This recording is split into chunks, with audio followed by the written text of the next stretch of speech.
Gusto ko po sanang mag-aral pa kaso dahil sa hirap ng buhay, hindi ako nakapag-college talaga.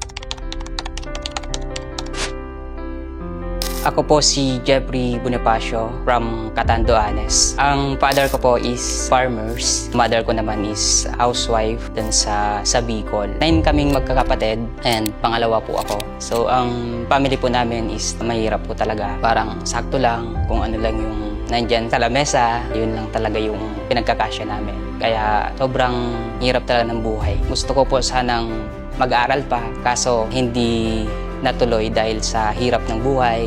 So hindi ako nakapag-college talaga. Pagkatapos ko ng high school, pagluwas ko dito sa Maynila, so pumunta po ako sa shop ng tito ko. Doon ko po natutunan yung aircon cleaning. Sumasama-sama lang ako sa kanila hanggang sa pinaaral po ako ng tito ko sa TESDA naman sa Cainta Rizal. So 3 months po yun. So doon na po ako natuto. Ang pinaka-struggle ko nung wala pa ako sa AYS, talagang hindi ka kilala ng mga customer mo. Dahil high school graduate lang po ako, kagaya nating mga skilled worker, mahirapan ka talagang pumasok sa mga shop and mahirap po talaga na makilala yung services mo. Nakita ko tong AYS sa FB ads lang. Business po talaga yung nakita ko dito. Tapos hanggang sa nag-training, doon ko natutunan na, teka, may skilled pala ako na pwedeng maipasok sa application. Ang first booking ko po is si Ma'am Lenny. Tuwang-tuwa po ako noon kasi just 3 hours lang po, kumita na po ako ng 3K kasi 2 aircon yung nilinisan ko. Sobrang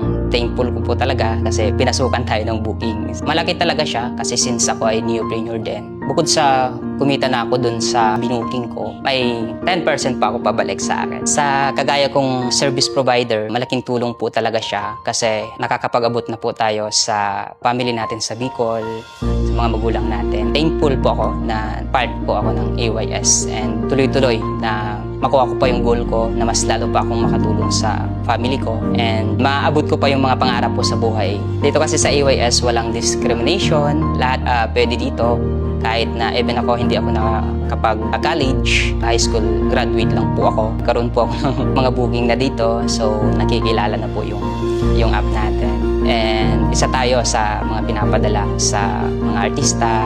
Dahil dito sa AYS, madali lang yung proseso. Verify po ang mga service provider dito kasi nakuhanan po siya ng competency, police clearance, NBI, at saka yung proof na marunong sila dun sa services na in situ. Pati yung mga customer natin is bine-verify din po sila ng app para legit na customer din po sila. Ako si Jeffrey Bonifacio, isang service provider ni AYS. So pwede nyo na akong may book sa App Your Servicio. Downloadable na po ito sa Play Store and iOS. Book nyo po ako sa AYS app.